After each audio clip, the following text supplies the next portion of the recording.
आज का ये एपिसोड शुरू करने से पहले एक छोटी सी बात। क्या आप भी अपना पॉडकास्ट बनाने की सोच रहे हैं? तो एंकर ट्राई कीजिए। ये पॉडकास्ट बनाने का सबसे आसान तरीका है। नंबर एक, ये फ्री है। नंबर दो, इसमें कई सारे ऐसे टूल्स हैं जो आपको अपने फोन और कंप्यूटर पर रिकॉर्ड और एडिट करने की फैसिलिटी देते हैं। नंबर तीन, आप अपने पॉडकास्ट को डिस्ट्रीब्यूट भी कर सकते हैं, जिससे इसे स्पॉटिफाई और दूसरे प्लेटफॉर्म पर सुना जा सके।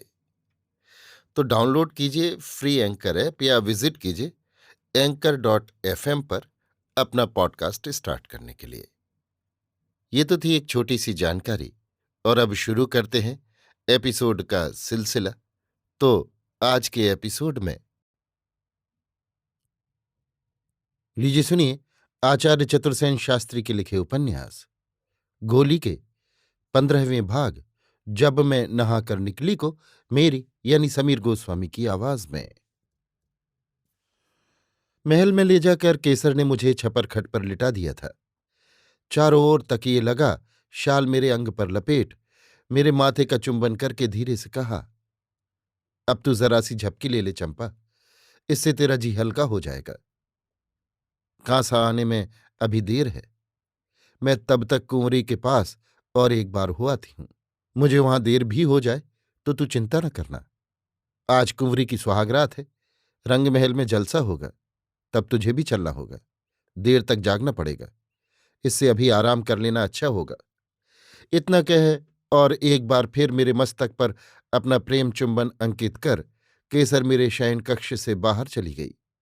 मैं अपनी उस सुख सेज पर नर्म नर्म गद्दे और तकियों के कोमल सुख स्पर्श और खिड़कियों तथा पुष्पाधारों में रखे ताजे फूलों के गुलदस्तों की भीनी महक में आनंद दर्शित सी हो आंख बंद कर पड़ गई। कब मुझे गहरी निद्रा ने अपने अंक में समेट लिया, इसका कुछ पता ही न लगा। जब मेरी आंख खुली तब मेरे महल की प्रधान दासी हाथ बांधे आगे आई और हाथ बांधे उसने अर्ज किया, अटाले के लोग कांसा लिए हाजिर हैं। कांसा आरोगी राज। मेरा जी हल्का था और इस समय भूख भी मुझे लगी थी। मैं उठकर चुपचाप दासी के पीछे पीछे चल दी। दासी ने झारी से पानी लेकर हाथ मुंह धुलवाया, चौकी बिछाई। अटाले के ब्राह्मणों की लंबी पंक्ति नंगे बदन स्वच्छ जनेऊ पहने विविध खाद्य भोज्यों को लिए आ उपस्थित हुई। उनके आगे आगे एक लंबी चोटी वाला ब्राह्मण गंगा पात्र से जल भूमि पर छिड़कता आ रहा था। मैं चुपचाप चौकी पर बैठ गई। विविध पकवानों के भरे थालों में से परोसगारी आरंभ हुई। बहुत कुछ परोसा गया, पर मैंने खाया बहुत कम। जब मैंने खाने से हाथ खींचा, अटाले के प्रधान ने विनम्र स्वर में कहा, भूल चूक क्षमा हो, रसोई जैसी भली बुरी बनी हाजिर की गई है। मैंने मुस्कुराकर कहा, नहीं, बहुत अच्छी रसोई बनी। अटाले के लोग जब चले गए तब मैं फिर शयन कक्ष में आकर सो गई।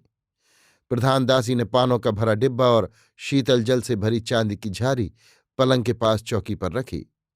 एक स्वच्छ तौलिया भी मेरे सिरहाने रख दिया और 2 बीड़ा पान देते हुए विनम्र स्वर में कहा, मैं आपके इस महल की दासी आपकी सेवा में नियुक्त हूं। मेरी सहायता के लिए 4 दासियां और 2 सेवक आप श्री की सेवा में नियुक्त हैं। मेरा नाम कामनी है। मेरे लिए जो आज्ञा हो वो बजा लाऊं। मैंने हंसकर उसके हाथों से बीड़ा लिया और कहा, कामनी बाई, अभी मैं आराम करूंगी। मेरे आराम में खलल न करना। केसर जब भी आए उसे यहां भेज देना। अब तुम लोग भी आराम कर सकती हो। अभी तो मुझे किसी वस्तु की आवश्यकता नहीं है। कामनी और एक बार कक्ष के चारों ओर देखकर चली गई।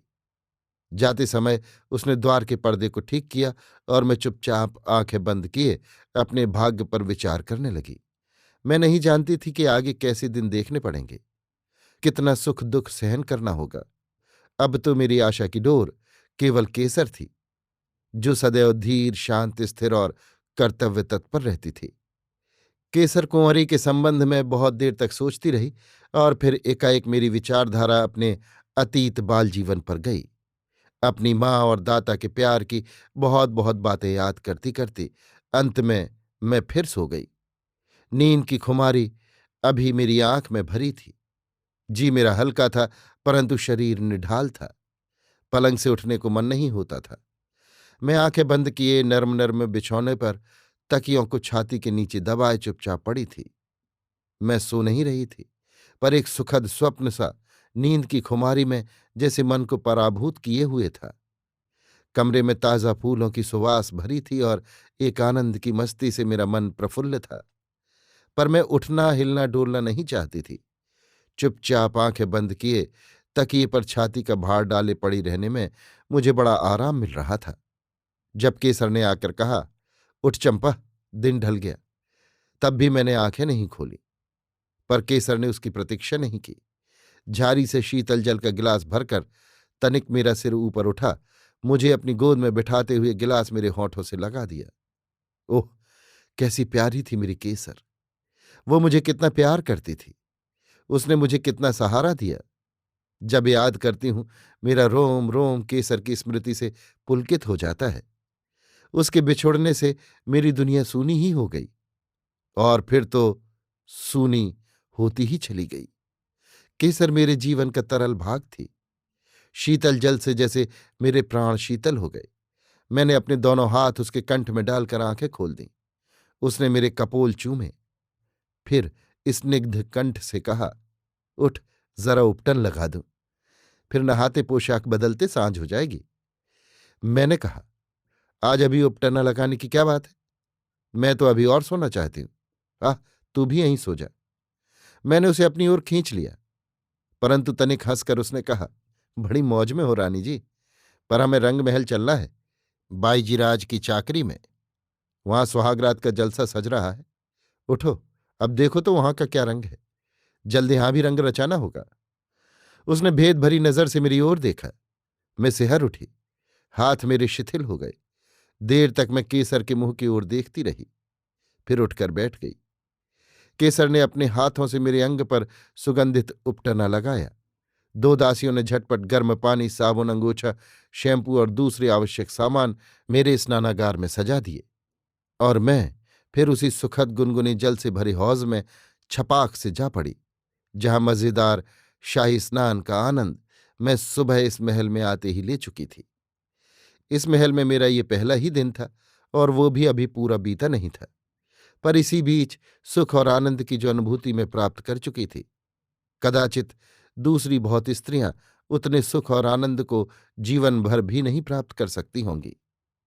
बहुत देर तक मैं मछली की भांति जल क्रीड़ा करती रही। भूल गई मैं सारी गत आगत बातों को। मैं खूब ठाठ से नहाई। हौज से निकलकर मैं कद्दे आदम आईने के सामने खड़ी हो गई। तपाए सोने के रंग की मेरी अनावृत देह से मोतियों की लड़ी की भांति झरझर कर पानी की बूंदें संगमरमर के फर्श पर टपक रही थी। मेरा संपूर्ण जागृत यौवन मुझे ही लुभा रहा था। लटकती मेरी केश राशि से टपकते जलबिंदु ऐसे प्रतीत हो रहे थे जैसे नागिन मोती उगल रही हो। देर तक मैं अपना उन्मुख अंग सौष्ठव निहारती रही। मैं ही मेरी दृष्टा थी, दूसरा कौन देखने सराहने वाला था। मेरे नेत्र आनंद से खिल उठे, होठ गर्व से फूल उठे। मैंने एक अंगड़ाई ली और एक बड़ा सा नर्म तौलिया लापरवाही से अंग पर लपेट लिया। अलस भाव से मैं श्रृंगार कक्ष में आई, जहां केसर दोनों दासियों के साथ मेरी प्रतीक्षा कर रही थी। एक और नया आदमी भी वहां हाजिर था, उज्ज्वल श्याम वर्ण, कोई 19 वर्ष का उठान भरा तरुण। भुजदंडों पर मछलियां उभरी हुई, सुडोल नाक नक्शा, पानीदार हरी काली आंखें, सिर पर केसरी पाग, अंग पर सादा मिर्जई, विशाल वक्ष और केहरी सी कमर, तनिक मोटे किंतु सरस होंठ, जिनमें मोती की लड़ी के समान उज्ज्वल समदंत पंक्ति। उसने किंचित मुस्कुराकर दोनों हाथ जोड़ मुझे प्रणाम किया। यद्यपि बड़े तौलिए से मेरी देह लिपटी हुई थी, तथापि वस्त्र परिधान मैंने कुछ नहीं किया था, इसलिए इस नए पुरुष को देखकर मैं लजा गई। वैसे भी न जाने कहाँ मन के भीतरी पर्दे में वह अज्ञात तरुण उस प्रथम क्षण में ही घर कर बैठा। प्रणाम का उत्तर तब मुझसे देते न बना। मैंने कुछ लज्जा, कुछ अर्थ भरी दृष्टि से केसर की ओर देखा, परंतु उस तरुण ने करबद्ध हो कहा, मैं किसुन हूं सरकार, दरबार की मर्जी हुई है, ये सिरोपा भेजा है, और मैं भी आज से आपकी खिदमत में हाजिर हूं। अब मेरी दृष्टि चौकी पर रखे वस्त्र आच्छादित थालों पर गई। उसने धीरे से आगे बढ़कर उस पर से वस्त्र उठाया। बहुमूल्य पोशाकें थीं, जड़ाऊ जेवर थे, इत्र की शीशियां थीं और भी बहुत से श्रृंगार द्रव्य थे। दरबार से जोड़ा इनाम तो मैं पहले भी पा चुकी थी। मेरे जीवन में वे भी अद्वितीय थे, पर उसकी इस भारी जोड़े से कोई समता नहीं थी। ये पोशाकें तो बहुत मूल्यवान थीं। उन पर मोती टक रहे थे और जरी किनार कारचोबी का काम हो रहा था। सभी पोशाकें जरवक्त और कमखाब की थीं, जो सोने चांदी के तारों से बुनी हुई थीं। मखमली बक्सों में जड़ाऊ जेवर थे, जो सूर्य की अस्तंगत किरणों के मध्यम प्रकाश में जगमग जगमग चमक रहे थे। किसुन ने एक एक करके सब बक्स खोलकर करीने से सजा दिए। मुस्कुराकर मेरी ओर देखा और कहा, मैं बाहर ड्योढ़ी पर हाजिर हूं। सरकार पोशाक धारण करें, मेरी खिदमत की जरूरत हो तो बुला लें। इतना कहकर हाथ जोड़ प्रणाम कर वो मेरे श्रृंगार कक्ष से बाहर चला गया। मैं भौचक सी ठगी सी केसर को ताकती रह गई। अब सच ही कह दूं, ये किसुन तो अनजानते ही मेरा मन हर ले गया था। एक ऐसी पीर, ऐसी हूक दे गया था जिसका अभी तक मुझे कुछ भी ज्ञान भान न था। बौखलाई सी मैं कुर्सी पर धम से बैठ गई। धड़कते हुए दिल को मैंने दोनों हाथों से दबा लिया। अभी आप सुन रहे थे आचार्य चतुर्सेन शास्त्री के लिखे उपन्यास गोली के 15वें भाग जब मैं नहाकर निकली को, मेरी यानी समीर गोस्वामी की आवाज में।